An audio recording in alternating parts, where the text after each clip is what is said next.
Hey, Mr. Webb. James, it's good to see you. Likewise. So, and I noticed your office has improved in the last, 6 months since you won. How do you like your new digs here? Oh, it's really good. They treat me like family here. Better, actually. And you're obviously getting paid a little bit more than with the artwork alone, right? Right. Well, that's the art world's kind of feast or famine. So. Do you still do the art now that you're a mayor here? Oh yeah, that's my other job. Always will be. If it's all right, I'd like to ask you a policy question right off the bat. Oh really? Yeah. Well, right to the meat of the matter. Right to the meat of the matter. Now that you actually have a say in this stuff, it kind of makes a difference what you think. Before we used to just kind of converse about it. But is Marfa set for water now? What's your take on that? The aquifer is quite secure. They're not mining the aquifer or anything. With projected rainfall over the years, we'll be okay. You know, it's goes back to the days when Marfa was a water stop for the railroad. That's why the railroad used to stop there. Of course, they don't need to do that anymore. Technology moved on. But, do you still consider this to be a ranching town, or is it an art town now? How are we going to make money? It's an interesting mix of both. I'm sure there will always be ranching and agriculture type operations in town and in the area, whole county. They tell me there's still actually more livestock than citizens in Presidio County. Marfa is part of the poorest county in Texas, and I know there's one of those. There are people in Salsipuedes who are thinking that if we could just, for example, legalize prostitution, that we would have at least a revenue source that we haven't had for 100 years. What do you think about that? Well, it's kind of talking about the underground economy, and of course it still goes on. Normally those type of operations are like one-stop shopping for all your vices.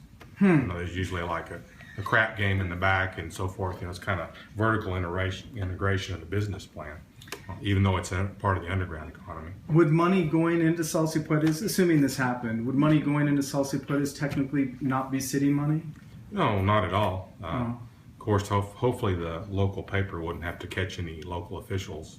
So more specifically, if the bookstore, for example, were to legalize prostitution, and I don't know that they have their own government, I don't know that legally they could, but let's say hypothetically the bookstore alone legalized prostitution, that money would then be taxable by the city, right? Well, and I don't know of any place besides Nevada that has, you know, legalized prostitution, and all their prostitution setups are taxed, you know, state and federally, locally, and all the workers there have a health card, and they have like usually twice yearly physicals, from what I understand. So is this the kind of operation you're talking about? I'm talking about whether this would be a tax benefit to the city, or if all that money would just go to the bookstore and they wouldn't need to share it. Well, it's interesting, speaking hypothetical, there'd be a lot of things to be worked out. I'm sure that the municipality wouldn't put up without getting a piece of the revenue. Right. Wouldn't put up with the operation, but. Since I've been coming to Marfa, and we've talked about this since I met you, it seems like the town risks something by just being cool, or an art town. Any way we can drum up more secure money than that, bring in some industry? Well, they've tried in the past. The one thing they did try was having the feather factory, and they weren't successful in the long run. I'm not sure of all the reasons for that. They had trouble with keeping a stable workforce. People would get there and move on. You know, they get some training and kind of get their foot in the job market locally, or move on, you know, to larger areas. You're local, right? You grew up here? Well, yeah. Since I was adopted by a family, it's like I was born here. So.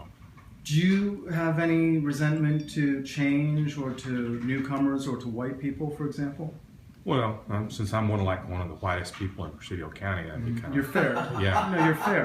Yeah, but that's a genetic thing. Well, I tell people he's tough but fair, and they think I'm referring to your judgments. I'm just referring to your skin.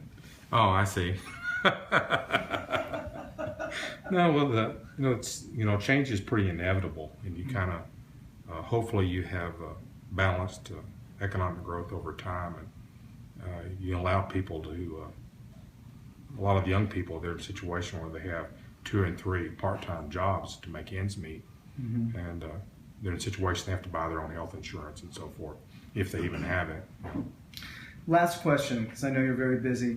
There are a lot of people in town signing a petition. They're trying to change the official language of Marfa to Spanish, to relegate English as a second language. I hadn't heard about this particular movement, but go on. Well, I'm telling you what I kind of hear at a ground level, and obviously this is the work I do. So, are you in favor of Spanish as a first language, or just not having English as a first language? Well, it's not really an either or. It's Texas. I mean, right. English or Spanish, no le hace. I mean, people tend to mix them. Well, the tomateros and people that work construction around me, they just speak straight Spanish, which is actually easier for me to follow. And I learn more, through the immersion. But I think that the problem with the official language is then, what are you going to do about all the documentation for legal reasons and so forth? That kind of opens our whole problem. Well, thank you, Mayor Webb. Congratulations on the new job. I appreciate you taking the time. Yeah, thank you. Okay, bye-bye.